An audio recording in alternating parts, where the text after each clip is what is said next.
ඇත්ත මොහිනී ඉන්න තැනක් තියෙනවා ලංකාවේ. හැම හන්දියක් ගානේ මොහිනී නෑ. එතම කතාව මේක තමයි මොහිනීගේ උපත සිද්ධ වෙච්ච කතාව. බදුල්ල පැත්තේ තියෙන ඌව ප්‍රොවින්ස් වල බදුල්ල පැත්තේ තියෙනවා කන්දක්. හරි මම මේ කතාව ඔලෙලෙන් කියලා තියෙනවා. නමුනුකුල කන්ද. අඩි මං හිතන්නේ අඩි 6680ක් දුක උසයි. අන්නේ කන්දේ ගොඩාක් කල් නොදේ මේ ඇත්තම කතාව මේක තමයි මොහිනීගේ උපත සිද්ධ වෙච්ච කතාව. ඒ කන්ද ආශ්‍රිත පොඩි ගම්මානයක් තිබිලා තියෙනවා. මේ ගම්මානේ ජීවත් වෙලා ඉඳලා තියෙනවා දුප්පත් වගේ පවුලක ගෑන් ළමෙක් ලස්සන ගෑන් ළමෙක්. එයාගේ නම රන්මලි. රන්මලි කියන ලස්සන ගෑන් ළමෙක් ඉඳලා තියෙනවා. මේ ගෑන් ළමයා පෙම්හාදකමක් ඇති කරගෙන තියෙනවා. පොඩ්ඩක් පොහසත් පැලැන්ති කොල්ලෙක්. ඉතින් අර හැමෝටම වෙන දේ සිද්ධ වෙලා තියෙනවා. ගෙදරින් අකමැති. ඉතින් මොකද කරලා තියෙන්නේ? මේ දෙන්න පැනලා යනවා මේ කන්ද. ගිල කන්ද ජීවත් වෙනවා. කන්ද ජීවත් වෙනකොට ටික කාලයක් ජීවත් වෙනකොට ඉතින් මේගොල්ලන්ට බබෙක් හම්බ වෙනවා. ඒක කොහොමද අහන්න එපා. ඊ කැල්ල කිව්වේ නැහැ නේද?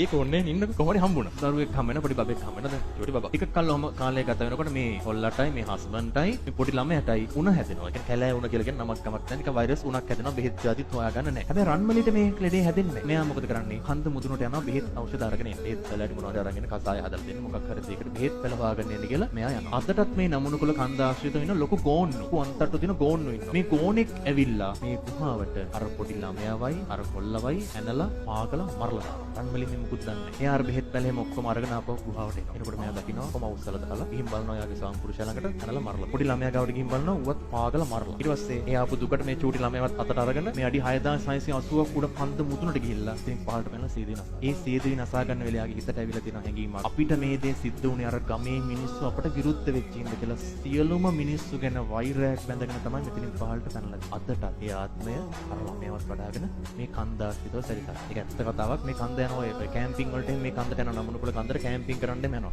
ඒ කීප ගොඩාක් අය දැකලා තියෙනවා. සුදු පාට ඡායාවක් ළමෙක් වඩාගෙන ඈ ගහගෙන ඇවිදගෙන යනවා. අදටත් ඒක තියෙනවා. ඔන්න ඔක තමයි ඇත්තම කතාව.